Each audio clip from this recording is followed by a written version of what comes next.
Hey everyone, welcome back to another deep dive.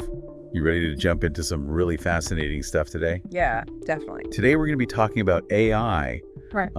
and it seems like it's everywhere these days, right? It is. It's absolutely everywhere. You can't get away from it. Yeah, so we've got some research here, and kind of our mission today is to really cut through the noise and figure out what's the real impact of AI on like your life, my life, the world around us. Absolutely. And I think it's more impactful than a lot of people realize. It's not just a fun thing to talk about. It really is going to change the way we live and work. Yeah, for sure. So one of the things that I thought was super interesting in the research that we have here Yeah. is this idea that AI might eliminate 75 million jobs, Wow.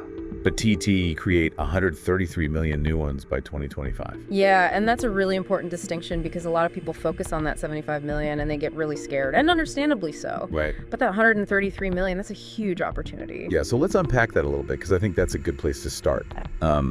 What's interesting is that we're already seeing AI transforming industries. Oh, yeah, absolutely. We Yeah. can look at tons of different examples. But let's just take healthcare, for example. Yeah. AI algorithms are already being used to detect diseases like way earlier than we ever could before. It's almost like having a superpowered doctor by your side. Yeah. Yeah. It really is. And not just that, personalized treatment plans are being developed using AI now, and even patient data management. It's leading to improvements in all different kinds of healthcare outcomes. That's really incredible. Yeah. And it's not just healthcare, right? Well, even close. I mean, AI is making big changes in finance too. Oh, absolutely. Think about fraud detection systems that actually work. Right. Or risk assessment that's way more accurate. Yeah. And even personalized banking experience. All of that is driven by AI at this point, and Yeah. it's really incredible the level of efficiency and innovation that these changes are bringing to these fields and others.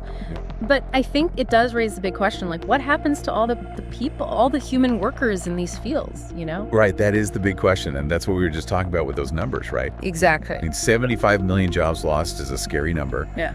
But then there's the flip side, the 133 million jobs created. So it's not necessarily a loss, it's more of a shift. yeah. It's a change in the job market as we know it, and our sources indicate that it's going to be a huge surge in demand for roles like tech developers.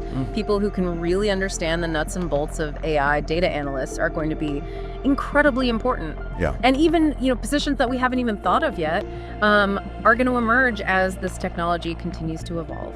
So it sounds like less about robots taking over Yeah. and more about humans needing to adapt and learn new skills. Yeah, exactly. AI is going to augment human capabilities, and it's going to open up all these new avenues that we haven't even thought of yet. Okay, I'm starting to feel a little bit more optimistic about all this. As you should. It's an exciting time to be alive. Yeah, for sure.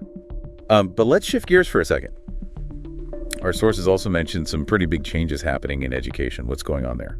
Well, AI is becoming a really powerful tool in the classroom, and it can do things like personalized learning experiences for every student. Oh, wow. It can automate all those tasks that teachers have to spend so much time on, grading and lesson planning and things like that. Yeah. And it can even identify students who might need a little bit of extra support. Wow. So it's almost like AI is becoming this personal tutor for every student. You could think of it that way. Yeah. Yeah, it can analyze a student's strengths and weaknesses and tailor lessons to help them succeed. And on top of that, it's freeing up teachers to focus on the things that they do best, like mentoring students, providing that one-on-one attention. It's all about using technology to enhance the learning experience for everybody involved. It sounds like AI could revolutionize how we learn and teach. I think it already is. Okay, I'm with you. This is all incredibly insightful. But I am curious, one more thing before we move on. Yeah. What about manufacturing? Our sources hinted at some big changes there as well. Well, AI is completely transforming the manufacturing industry as well. It's Okay. being used to optimize production processes, improve quality control, even create new materials that we never could have dreamed of before. So we're talking like robots on the assembly line, right? Well, yes, but it goes way beyond that. Okay. AI can now predict equipment failures. It can manage supply chains so much more efficiently. Wow. And it can even design completely custom products based on individual needs. It's like AI is taking manufacturing to a whole new level of sophistication. Yeah, it's about increasing efficiency, reducing costs, and ultimately creating better products. This is also interesting. We've covered how AI is changing healthcare, finance, education. and even manufacturing. And we've barely scratched the surface. The potential applications for AI are practically limitless. I can't wait to delve deeper. For our listeners, stay tuned, because in part 2, we're going to be tackling that 75 million job loss figure head on. We're going to break it down. We'll explore what specific skills will be in high demand, how you can position yourself to thrive in this AI-powered future. It's going to be good. I'm excited. Me too. Welcome back. So last time we really dug into how AI is transforming these major industries like healthcare and manufacturing. Yeah, it was pretty mind-blowing. Absolutely. And now I think it's time to tackle that elephant in the room that we keep dancing around. Yeah, the job displacement issue. Exactly. We touched on that figure of 75 million potential jobs lost. Right, it's a daunting number. It is, but we also saw 133 million new jobs that might be created. So how do we make sense of all that? Yeah, that's the big question, right? I mean, it's not just about jobs disappearing, it's about the whole landscape shifting, right? Exactly. It's a change in the types of jobs that will be available in the future. So what are we talking about here? What kind of skills should people be focusing on to stay ahead of the curve? Well, think about who's going to build, maintain, and understand these really complex AI systems. Yeah. We're going to need a whole army of AI specialists, data scientists, and even AI ethicists. Yeah, AI ethicists, that's a new one. It's a really rapidly growing field, because as AI becomes more integrated into our lives, we need people who can address the ethical implications of using AI. Right, like bias and things like that. Exactly. Potential biases, privacy concerns, and just making sure that AI is being developed and used responsibly. That makes a lot of sense. So how can people prepare themselves for this shift? I mean, it feels like things are changing so fast. Yeah, the pace of change is definitely accelerating, but the key is continuous learning. Our sources really emphasize that people need to stay ahead of the curve by constantly upskilling and reskilling. So it's not enough to learn one skill and then just coast on that for the rest of your career. Yeah. Nope, not anymore. The good news is there are tons of resources available. Online courses, boot camps, mentorship programs. Right. It's all about being proactive and taking ownership of your future. I like that our sources also mention reskilling programs, specifically ones offered by employers. Oh, yeah, absolutely. Companies that are investing heavily in AI, they have a vested interest in helping their workforce adapt. Makes sense. These programs provide a really valuable way for employees to transition into more AI-centric roles or develop the skills to work alongside AI effectively. So it sounds like a win-win for both the employer and the employee. Exactly. It's about recognizing that AI is changing the nature of work, but it's not necessarily eliminating work altogether. Okay, that's reassuring. I think we're shifting from a sense of fear and anxiety to a more empowered outlook. That's the goal. Yeah. So what else can people do to really navigate this changing world? I mean, is it just about technical skills, or is there more to it? It's definitely more than just technical skills. Our sources suggest that things like creativity, critical thinking, complex problem solving, those are going to be more valuable than ever. Because those are things that AI can't really replicate, right? Exactly. Those are uniquely human abilities, and they're going to be essential in a world where AI is handling more of those routine tasks. Okay, that's starting to paint a clearer picture for me. But before we wrap up this part, there's one thing I'm still wondering about. Yeah, what's that? What about the role of government in all of this? Oh, that's a crucial point. Our sources really highlight the importance of policy interventions to support these workforce transitions. What do they mean by policy interventions? Well, think about things like tailored unemployment benefits for people who have been displaced by AI. Okay. Robust job placement services and incentives for businesses to invest in retraining their employees. So it's really a shared responsibility between individuals, businesses, and governments to make this whole transition smoother. Exactly. It requires a collaborative approach to make sure that everybody benefits from this technological shift.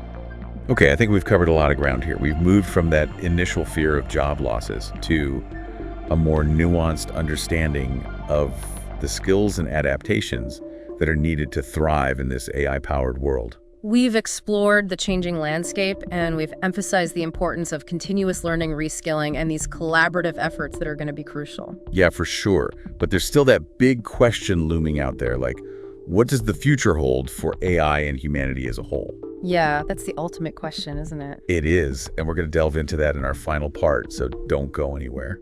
Welcome back to the show, everyone. Yeah. It feels like we've covered so much ground already. We have. I mean, from AI transforming industries to the job market shifts, it's been a wild ride. For sure. But there's one big question we haven't fully tackled yet, the future.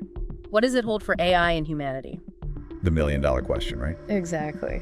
I think a lot of us are wondering, is it all doom and gloom, or is there a brighter side to this whole AI thing? I'd say definitely a brighter side. Our sources seem to agree that a full-blown robot takeover is not likely, at least not in the foreseeable future. Okay, so we can all breathe a sigh of relief, no Terminator scenario. Yeah. But seriously, why are experts saying that? Well, for all its power, AI still lacks some pretty crucial things that make us human.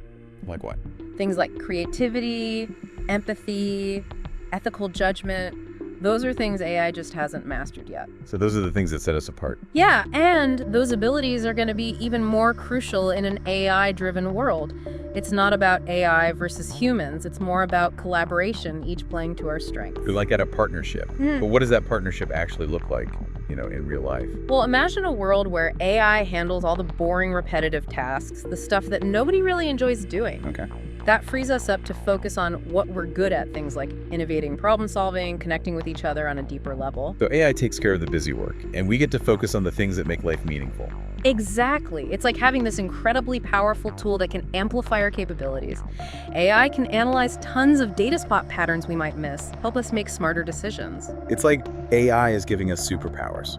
In a way it is, but as they say, with great power comes great responsibility, right? That's why it's so important for everyone to be informed and engaged in shaping how AI is developed and used. I totally agree. This whole deep dive has really shifted my perspective from fear to a sense of possibility. I think that's the key takeaway here. AI is not something to be afraid of. It's a tool, and if we use it wisely, it can help us solve some of the world's biggest problems and create a future we can all be excited about. So for our listeners who might be feeling a little overwhelmed by all this AI talk, what's the one thing they should remember? AI is here to stay, but its impact really depends on us. It's up to each of us to stay informed, adapt our skills, and contribute to shaping a future where AI works for the benefit of all humanity. That's a powerful message. And on that note, I want to encourage all of you to think about how AI might affect your own life and career. Explore those resources in the show notes. Stay curious and